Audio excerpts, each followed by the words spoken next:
So we are here today with the one and only Jonas Gjelstad. And the one and only Alex, huh? Yeah, exactly. And obviously, mate, we haven't seen you for a while since your infamous YouTube series of going from 10K to £1 million, euros, US dollars? Or pounds, I think it was, equal to. Yeah. So thought we'd catch up. Yeah, I'm excited to tell you about the 1 million to 1 billion story. Yeah, I know, mate. Just gonna need a bit more time. So if we can start basically from 2016 when the videos came out, what happened after you went from 10K to $1 million US dollars or pounds? So what happened afterwards? Not too much, just continued in the same stretch. Felt like I was running a bit bad. I don't know, maybe I wasn't good enough, but who knows. I was basically breaking even overall. I also saw or I didn't spend enough time analyzing what I was doing right or wrong, what was working. I think I was staking a bit more than I should on American sports. And I saw my profits just came from soccer. If I just stayed with soccer, that's something I was doing like 4% over, like lifetime. And it's been doing very well on. But I was staking a bit more than I should on NFL. Started like getting a bit drained because like that year I was waking up 9 o'clock every Saturday, 8 o'clock every Sunday, going to bed 2 a.m. and 4 a.m. So I wake up 9 o'clock Saturday, go to bed 2 a.m., wake up 8 a.m. on Sunday, go to bed at 4, 5 o'clock in the morning, and just being at my computer all the time. So it was very draining, and I feel like my social life kind of disappeared a bit. Yeah. So I feel like in order to be at the top, I needed to put in too much work in a way. And that was just the weekends, and then it's work during the week also. Yeah. So what I kind of did was I tried to figure out, is there a way I can teach others what I was doing and replicate the same kind of success? Didn't go exactly too good, and I started mixing and tricksing with some automation, and it was working. It started very, very well. I made another $1 million with that, and then lost half of it back maybe. But and now I just stopped it for a couple of weeks ago just to go over and look at what's actually working, what's not, where should my focus be? Is it something changing because I didn't spend enough time analyzing? And so it's been a lot of focus on that, and with the automation going on, I've been spending time playing poker. 2019 worked out pretty well for me in poker. 2018 was decent also.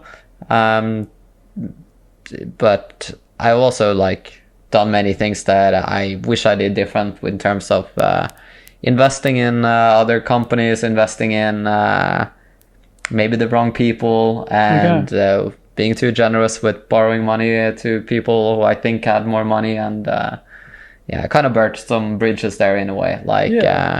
And liquidity could have been a lot better than what it is right now if I didn't do those stupid mistakes. Yeah, well, I mean, in 1 year you went from $10,000 to $1 million. I mean, you're gonna learn so many lessons the next year after that. Of course, and I mean, it sounds like I went broke, which is not the case. It's just I also need to figure out priorities and what I should actually be focusing on. And I think the year where everything went just as good as it could go, it was just it's first of all, when you start to master something and things start to go well, you just kind of keeps on pushing. And then when you hit that bump and things is not going that well, you start to feel how draining it is. Yeah. Committing all that time, sacrificing all your social life in weekends. Yeah. I asked myself, why should I do this? Why should I continue doing this? So I put some money aside for real estate, safe and boring, but it pays off. And taken less of the high risk investments. Yeah.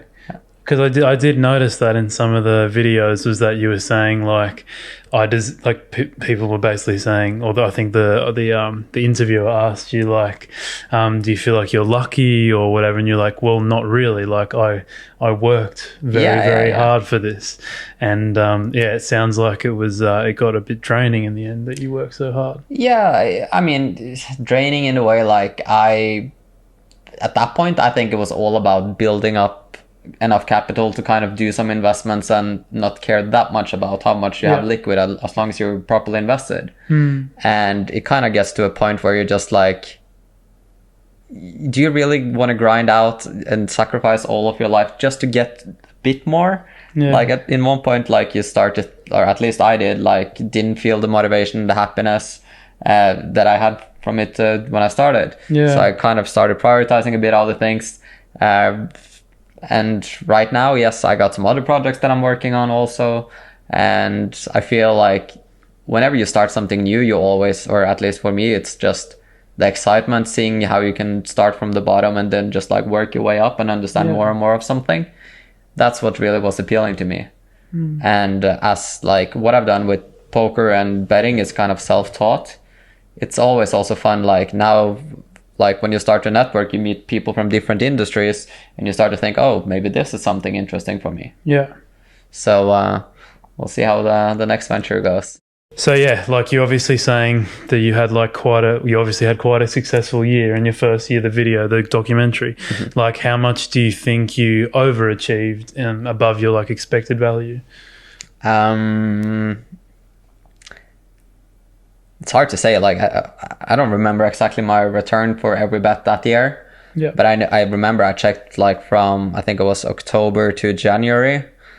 Like I just started increasing my bet size and everything was just going so smooth. And I was running at 9% or close to 10%. Which is very good. Across all sports. And I think realistically speaking, maybe my return would have been closer to 2-3%. I don't know. Like, I don't know if whatever I did that time was like really good and I got in at the best prices at everything. But realistically speaking, I think 2-3% would have been more like expected return. So of course a lot, and those money was more crucial in terms of like getting a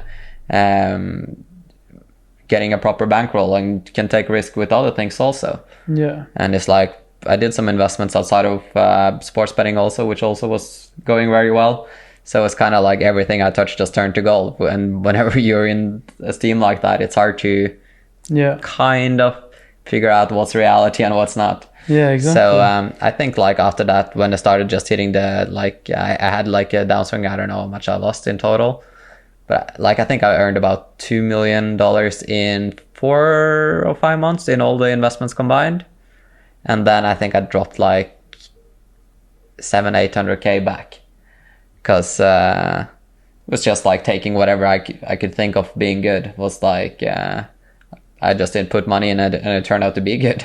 So obviously running above EV, maybe I did some investments that wasn't plus EV that also paid off. And later it's just been the opposite. Like maybe should have been running at 3% also, and I've been running at like for like 2 years period, maybe I've been running at like 0.5% or 0.2% or something.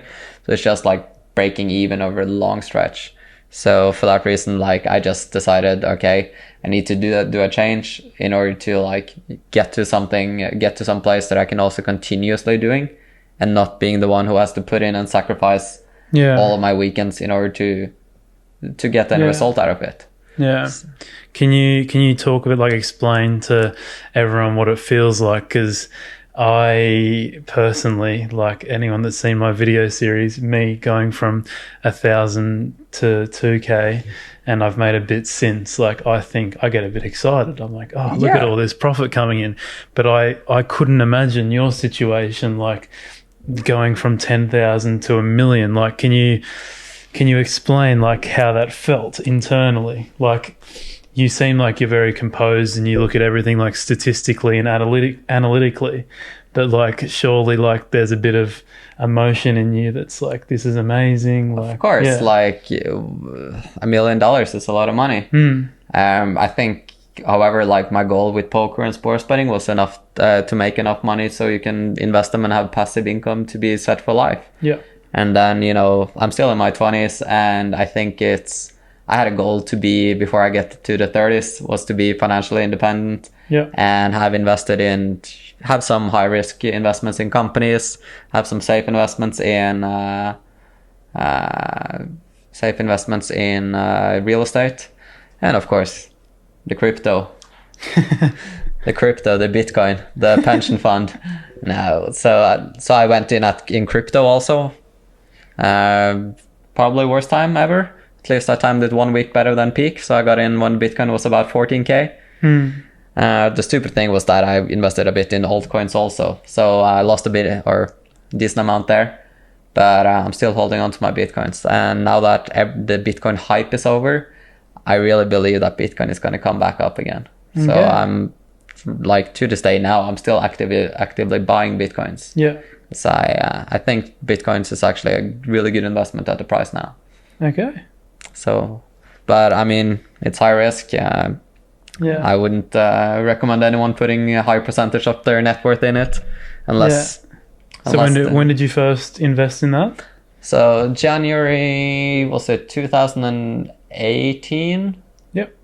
I think, like, just that Christmas where it peaked 20k, and then I was like, okay, I'm waiting for it to drop, and when it drops, I'm gonna go in, because I mean, it's been going up and down like 20-30% every time, and every time after it went down, it went up again. So I kind of was like a bit annoyed just seeing all these people making all this money, and I was just like, fuck it, you know, I'm gonna be a part of it. And when I went in, it just continued going down, and the altcoins kind of went really bad. Yeah. Okay. But at the same time, learned a lesson, and I taught all the other Bitcoin holders a lesson.